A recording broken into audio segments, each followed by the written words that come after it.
Hi friends, ఈరోజు మీరు వింటున్న కథ నా జీవితంలో జరిగిన అత్యంత భయంకరమైన సంఘటన. ఇది సినిమా కాదు, ఇది అతి వింత కల కాదు, ఇది నిజంగా జరిగిన నిజం. ఈ కథలో ముగ్గురు అమ్మాయిలు ఉన్నారు. నేను, నా బెస్ట్ ఫ్రెండ్స్ నీనా, స్వాతి మరియు మా సీనియర్ పూజ. మా జీవితాన్ని మార్చేసిన ఒక భయంకరమైన ఇల్లు, ఆ ఇంటి ముందు ఉన్న ఒక శాపగ్రస్త చెట్టు, మరియు ప్రతి రాత్రి 3 గంటలకు వచ్చిన అజ్ఞాత అతిథి. ఇదే ఈరోజు కథ. 2010లో నేను విజయవాడకు ఇంజనీరింగ్ కోసం వెళ్ళాను. కొత్త నగరం, కొత్త లైఫ్, కొత్త భావనలు. కాని నాకు అదృష్టంగా నా 2 బెస్ట్ ఫ్రెండ్స్ నీనా, స్వాతి ఇప్పటికే అక్కడే ఉండేవారు. మొదట వాళ్ళ దగ్గరే ఉన్నా. కొన్ని వ్యక్తిగత విషయాల వల్ల వాడి రూం వదిలి బయటకు రావాల్సి వచ్చింది. అప్పుడే క్లాస్మేట్ అదితి చెప్పింది, మా ఇంట్లో మీ దబ్బాయిపై ఒక రూం ఖాళీగా ఉంది, నువ్వు ఉండొచ్చు. నేను వెంటనే అక్కడికి షిఫ్ట్ అయ్యాను. ఆ ఇంటి గేటు ముందు ఒక పెద్ద మునగ చెట్టు ఉండేది.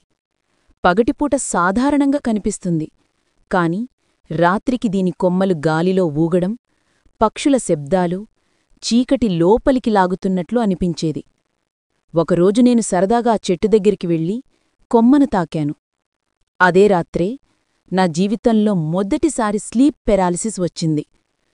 కళ్ళు తెరిచి ఉన్నా శరీరం కదలదు. గదిలో ఎవరో నడుస్తున్నట్టుగా శబ్దం, దగ్గరికి వచ్చే పెద్ద నీడ. నా ఛాతీమీద ఏదో కూర్చున్నట్టుగా అనిపించేది. ఆ రాత్రి నేను అరవలేక, లేచలేక చనిపోతాను అని అనుకున్నాను. కొన్ని రోజులకు నా బెస్ట్ ఫ్రెండ్స్ నీనా, స్వాతి నన్ను చూడ్డానికి వచ్చి నా పరిస్థితి విని, నీ దగ్గరే ఉండిపోతాం అన్నారు. ముగ్గురం కలిసి ఉంటే నాకు ధైర్యం వచ్చింది. కాని మేము ఊహించనంత పెద్ద భయం ఇంకా ముందుంది.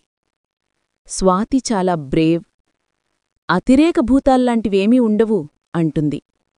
ఒకరోజు సరదాగా ఆ చెట్టు దగ్గరికి వెళ్ళి కొమ్మను కొట్టి, ఇవన్నీ నీ హాల్యూసినేషన్ అన్నది. అదే రాత్రే ఖచ్చితంగా 3 AM మా రూం తలుపు టక్ టక్ టక్ అని శబ్దం వచ్చింది. మేం వెంటనే డోర్ తెరవగానే బయట ఎవ్వరూ లేరు. గాలికూడా లేదు, నీడకూడా లేదు. అయినా శబ్దం మాత్రం నిజం. ఇలా వరుసగా 12 రోజులు జరిగింది, ప్రతిరోజూ ఒకే టైంలో. మరో రాత్రి మేమే డోర్ దగ్గర కూర్చుని మొత్తం సీన్ లైవ్గా పట్టుకోవాలని నిశ్చయించుకున్నాం. 3 AM అయ్యింది. మళ్ళీ అదే శబ్దం, టక్ టక్ టక్. మేం వెంటనే డోర్ తెరిస్తే ఏమీ లేదు. అప్పుడు మెట్లు దిగి అదితి తండ్రి వచ్చారు. కన్నులు ఎర్రగా, ముఖం చెమటతో నిండిపోయి, శ్వాస బిగుసుకుపోయి, లోపలికి వెళ్ళండి వెంటనే అని గట్టిగా అరవడం. అతని ప్రవర్తనలో ఏదో చాలా చాలా భయంకరమైనది ఉంది. తర్వాతి దినాల్లో సమస్య పెరిగింది. ఇప్పుడు మా రూం మాత్రమే కాదు, పూర్తి ఇంటి బెల్ కూడా 3 AM మోగడం మొదలయింది. అది బయట పెద్ద గేటు దగ్గరే ఉంటుంది. పగలు 5 గంటల వరకు ఆ గేటుకు తాళం వేసి ఉంటుంది. కాబట్టి ఎవరూ లోపలికి రాలేరు. అయినా టింగ్ టాంగ్, దారుణంగా, స్పష్టంగా. మేమందరం గట్టిగా షాక్లో ఉన్నాం. ఈ విషయాలన్నీ మా సీనియర్ పూజాకి చెప్పాం. ఆమె నవ్వేసింది. అవన్నీ మీకు భయమే. ఈరోజు 3 గంటలకు బెల్ మోగితే నేను బయటికి వెళ్ళి చూస్తా. అమ్మాయిలంకదా, ధైర్యం కూడా సమ్టైమ్స్ ఓవర్గా ఉంటుంది. కాని ఏమి జరగబోతుందో ఆమెకే తెలియదు. ఆ రాత్రి మేమందరం లివింగ్ రూంలో కూర్చొని వేచి చూశాం. గడియారం చేతు నెమ్మదిగా 3 దగ్గరకు కదులుతోంది. 2:58, 2:59, 3:00. టింగ్ టాంగ్. ఇంటి ప్రధాన గేటు బెల్ మోగింది. పూజ ఒక్కసారిగా లేచి డోర్ వైపు చూసింది. అయితే వెంటనే కూర్చుంది. కొంచెం తల తిరిగింది అన్నది. ఆమె బయటికి వెళ్ళలేదు. ఆ బెల్ శబ్దం మనల్ని పాతాళంలోకి లాగుతున్నట్టుగా అనిపించింది.